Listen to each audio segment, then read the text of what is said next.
time compressor feature. In Action Next, we got a feature called time compressor.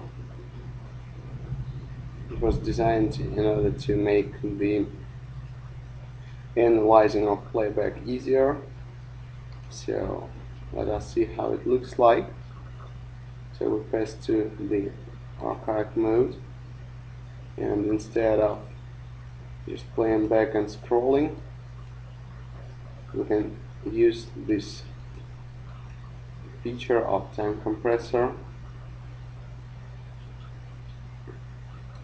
and this time compressor, it will show us the set number of objects on the same time on the scene.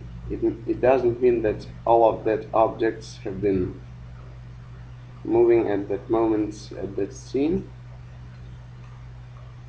but these objects, they may come from different times,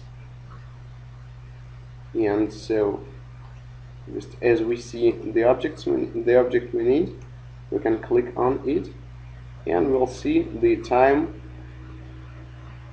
and the piece of archive when this object was in the part of the frame we have specified. So it's all about the time compressor for now.